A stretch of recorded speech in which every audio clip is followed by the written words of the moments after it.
Orang lain menganggap dirinya bisa, namun ia menolak untuk menolong. Ia menolak untuk membantu. Nah, itu juga bisa jadi penyebab, salah satu penyebab penyakit liver. Contoh, dia padahal bisa nih benerin atap, namun ketika ada yang minta tolong, jangan ke saya, ke dia aja. Tuh, sering seperti itu. Atau mungkin dia bisa nih benerin lampu rusak. Ketika dia minta tolong, jangan ke saya, ke dia aja. Atau mungkin dia bisa nih mijitin orang. Namun ketika dia minta tolong, jangan ke saya, ke dia aja. Padahal tujuannya mungkin baik, karena sungkan, karena nggak enak. Namun sering menolak permintaan tolong orang lain, bisa jadi penyakit liver. Bisa jadi penyakit liver. Nanti bukan hanya liver, nanti berdampak pula kepada jari jemari tangan dan kaki yang kaku. Nanti bisa jadi ke asam urat, itu juga bisa. Seperti itu. Solusinya gimana? Solusinya yang pertama, segera bertobat. Kedua, kafarot. Karena penyakit-penyakit organ dalam itu kalau diimbangi dengan kafarot, dahsyat banget ikhtiarnya. Segala penyakit yang berkaitan dengan organ dalam, kalau dikafarotin, cepet banget. Nah, kalau udah kafarot, lakukan bekam. Kalau udah berbekam, insya Allah lebih cepat lagi. Ya, jadi solusinya bukan obat, kafarot. Ya. Ada lagi solusi lain. Ya, kalaupun obat, ya obat yang disarankan oleh Allah. Salah satunya madu. Jika Rasulullah bukan hanya madu, habatus soda, kemudian ada lagi dari habatus soda, madu, satu lagi terapi pakai sudutan api. Cuma sudutan api itu susah ya sekarang ya, jangan. Paling kompres hangat kita bisanya. Gitu ya. Kalau makan nasi, saya sering tercekik di ulu hati. Apa solusinya? Minta maaf sama nasi. Wahai nasi, maafin saya yang pernah suzon sama kamu, saya yang sering menyabaikan kamu, saya yang mungkin dulu pernah buang-buang kamu. Yuk sekarang berdamailah denganku, jadilah obat dan nikmat untuk aku makan. Itu, minta maaf dulu aja ke nasi. Kalau secara penyakit, bisa disebabkan karena adanya penyakit, bisa dari gejala asam lambung juga bisa. Ya, bisa. Minta maaf dulu aja sama nasi. Kalau udah minta maaf sama nasi, insya Allah berdamai dengan nasi. Sama, ada orang yang mencium aroma duren, orangnya pusing, mual, muntah. Tapi ketika minta maaf, duren, maafin saya ya, karena selama ini saya sudah zolim, sudah seuzon sama kamu. Saya menganggap aroma kamu menyebabkan penyakit pusing dan mual. Sekarang berdamailah denganku, dan jadilah sahabat dan teman untuk diriku. Ada lagi yang berdoa, jadilah engkau nikmat untuk aku makan. Akhirnya apa? Orangnya sekarang jadi pecinta duren. Banyak. Mendamaikan orang dengan duren, sering kami. Sering. Ada di sini yang belum berdamai dengan duren? Ayolah berdamai dengan duren. Duren itu disebutnya rajanya buah. Emang enak sekali. Duren, apalagi duren montong, musangking. Nah, duren yang paling enak salah satunya duren dari tempat kami. Duren bawor. Nah, duren bawor itu enak. Bijinya hanya kecil, dagingnya tebal, wanginya, enaknya, legit banget. Ada yang pernah makan duren bawor? Biasanya harganya mahal duren bawor itu. Ukurannya besar. Rata-rata sebola. Kurang lebih.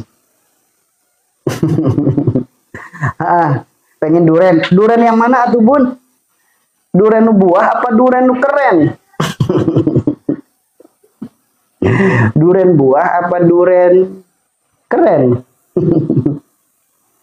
Tuh ya. Berdamailah dengan duren. Nanti jadi doyan duren. Karena kami sering sekali, atau udah sering orang yang tadinya nggak suka duren, mencium aroma duren pusing, mual, akhirnya berdamai dengan duren, sekarang jadi pecinta duren.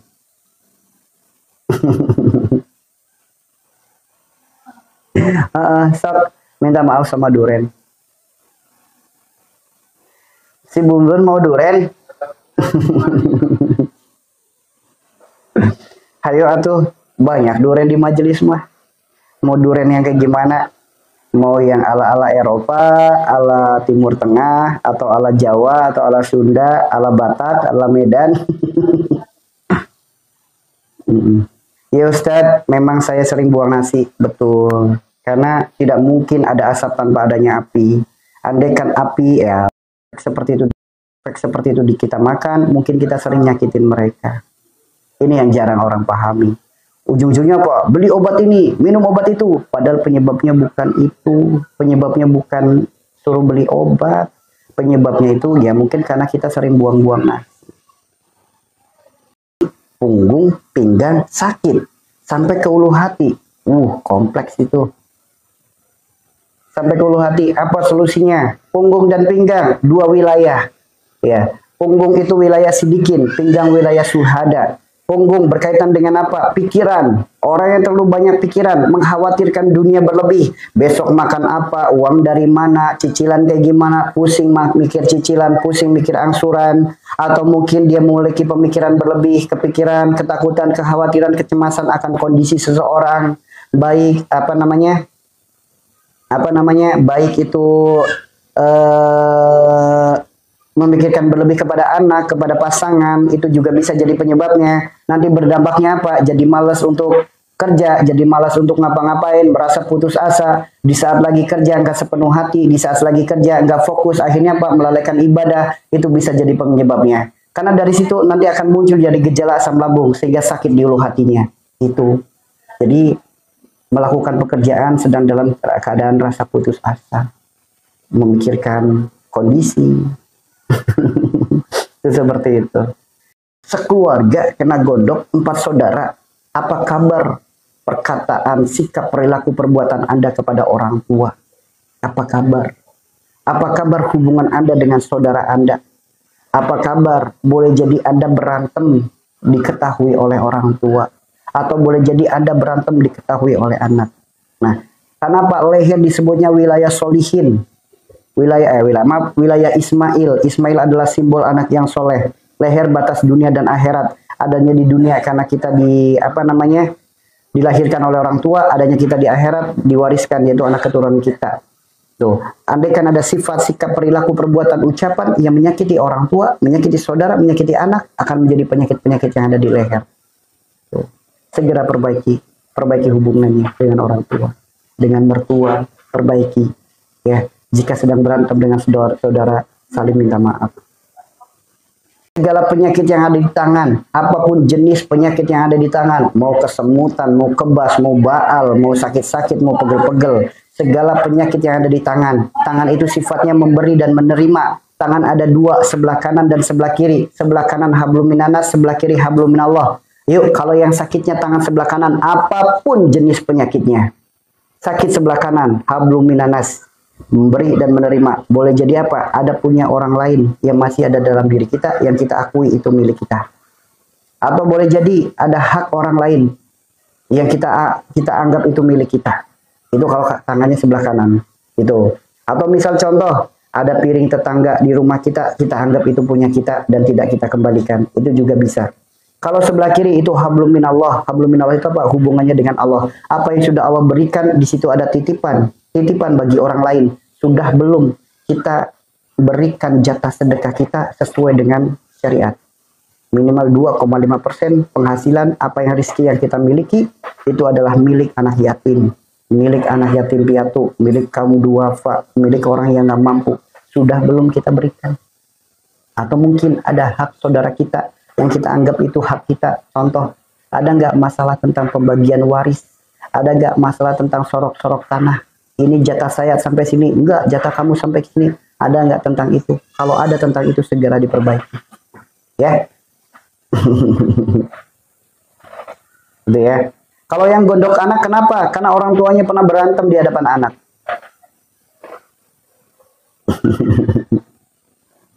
Tuh. Solusi membersihkan orang yang mempunyai jimat atau benda-benda petuah. Kafarat. Kafarat itu dahsyat. Gini teman-teman. Ada orang pasang susuk raja, kodam dan lain sebagainya. Begitu begitu dibuang, dianggapnya udah beres. Belum beres. Ya, belum beres. Gini. Bagi orang-orang pelaku kemusyrikan, baik dalam bentuk raja, kodam, pusaka, susuk, jimat, dan lain sebagainya. Ketika barangnya dibuang, dianggapnya udah beres. Belum. Itu belum beres.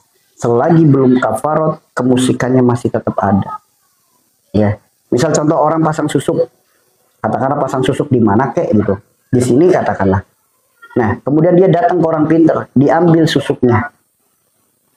Jangan dianggap udah beres semuanya. Belum. Selagi belum dikafarotkan, belum diputus, belum diputus, belum digugurkan ikatannya, maka akan tetap ada secara hakikat. Tuh. Makanya poin yang paling penting adalah kafarot. Segera puasa kafarot, segera kasih makan kafarot. Berbagi makanan dengan kafarot. Itu solusinya. Karena gini, orang pasang susuk, dipasangi susuk, susuknya dikeluarin, belum berkafarot, itu masih sama di mata Allah, dia masih memakai susuk. Masih sama dicatatnya pemakai susuk. Namun kalau sudah berkafarot, digugurkan dan diputuskan. Tuh.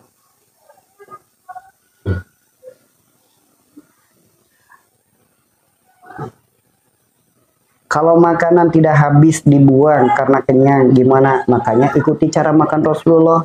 Makanlah ketika lapar, berhenti sebelum kenyang. Nah, kalau Rasulullah makannya gimana? Maaf ya, Rasulullah tuh makannya kayak gini teman-teman. Ya, saya contohkan ya. Rasulullah kayak gini makannya. Kaki kirinya ditekuk. Gak biasa pakai celana, kelihatan pakai celana asa gimana gitunya. Biasanya pakai sarung, ini pakai celana, berasa gimana gitu. Gak enak dilihatin. Gitu. Kaki kirinya ditekuk. Kaki kiri ditekuk. Supaya Pak lambung kita ketekan. Sehingga makanan yang masuk ke lambung kita pas ukurannya. Nggak kekenyangan, nggak kekurangan. Pas. Tuh, tips makan itu seperti itu ya. Makanlah ketika lapar, berhentilah sebelum kenyang. Itu cara makannya seperti itu. Begitu ya teman-teman ya. Sehat berkah untuk semuanya. Solusi anak autis, anak 12 tahun, fokus kepada orang tuanya. Orang tuanya, bapak ibunya saling minta maaf. Sering-sering saling minta maaf, memaafkan. Kemudian minta maaf pula kepada orang tua dan mertuanya. Rutin saja berkafarot. Arahkan anak kepada sesuatu yang baik. Contoh, perbanyak aktivitas anak untuk perkara yang positif. Dengan mungkin dipondokin atau dengan lingkungan yang lebih baik lagi. Itu salah satu solusinya. Gitu ya. Orang sering pusing itu wilayah kepala pusingnya di wilayah rambut disebutnya wilayah Nabi Daud. Wilayah Nabi Daud merujuk kepada Al-Quran, yaitu orang atau kisah yang dihadapi oleh Nabi Daud adalah sifat yang keras kepala dan sifat besar kepala. Nah, orang yang memiliki sifat keras kepala dan besar kepala akan besar kemungkinan bukan hanya pusing pada wilayah kepala, akan kemungkinan besar akan menjadi penyakit-penyakit yang ada di kepala bagian yang lain pula. Kemudian, apa sih penyebabnya? Keinginan, harapan, angan-angan dunia yang berlebih. Ya, keinginan, harapan, angan-angan dunia yang berlebih itu bisa menjadi penyakit-penyakit yang ada di kepala. Mungkin lagi banyak pikiran, mikirin kerjaan, mikirin anak, mikirin kebutuhan, mikirin ekonomi, atau mikirin karyawan, atau mikirin apa. Lagi banyak pikiran juga bisa. Ustaz, apa saja manfaat bekam? Kata saya atau kata Nabi? Kalau kata Nabi, semua penyakit sembuh. Itu kalau kata Nabi. Ya. Jadi jawabannya simple. Apa saja manfaat bekam? Semua penyakit sembuh. Karena manfaat dari bekam hanya satu, yaitu sehat dan sembuh. Itu saja manfaatnya. Dan bekam jalan sembuh semua penyakit. Semua. Ya. Jadi bekam hanya khusus untuk ini, khusus enggak. Bekam itu semua penyakit. Ya, semua penyakit sembuh. Ya, silakan. Sakit paru-paru, dada sebelah kanan, atas dan bawah. Atas disebut wilayah Nabi Musa, bawah disebut wilayah Nabi Ibrahim. Wilayah Nabi Musa berkaitan dengan kesombongan. Maksudnya apa? Boleh jadi adanya sifat perilaku perbuatan memiliki rasa keakuan yang tinggi. Merasa keakuan yang tinggi. Nah, itu kalau ranahnya wilayah Nabi Musa. Kalau wilayahnya Nabi Ibrahim berkaitan dengan kemusyrikan, mungkin karena mencintai sesuatu berlebih. Mencintai sesuatu berlebih, meyakini sesuatu melebihi yakin kita kepada Allah, itu juga bisa jadi penyebabnya. Tuh, solusinya berbekam, puasa. Bekam itu gimana? Bekam itu kita datang ke terapis bekam, minta untuk dibekam, nanti diambil darahnya. Disedot pakai mangkok, pakai cup. Itu sebaik-baik pengobatan dari Rasulullah. Nggak ada operasi yang lebih hebat daripada bekam, itu nggak ada. Solusi biar anak nggak gede adat. orang tuanya, karena apa yang diinvestasikan kepada anak itu adalah buah daripada apa yang kita lakukan di masa lalu. Itu. Jadi buah jatuh tidak jauh dari pohonnya. Kalau kita hanya sibuk mengharapkan anak yang rajin, anak yang soleh, namun sedangkan kita sebagai orang tua tidak belajar menjadi orang tua yang soleh, pun sama, tuh ya. Jadi apa namanya? Kita juga harus sibuk belajar jadi orang yang soleh, jadi orang tua yang baik supaya punya anak yang baik. Kalau kita hanya memaksakan anak jadi orang baik, dipondokin, di apa namanya, dipesantrenin, namun sebagai orang tuanya tidak mengikuti hal yang sama, ya sama aja. Tuh, jadi harus kerjasama yang baik.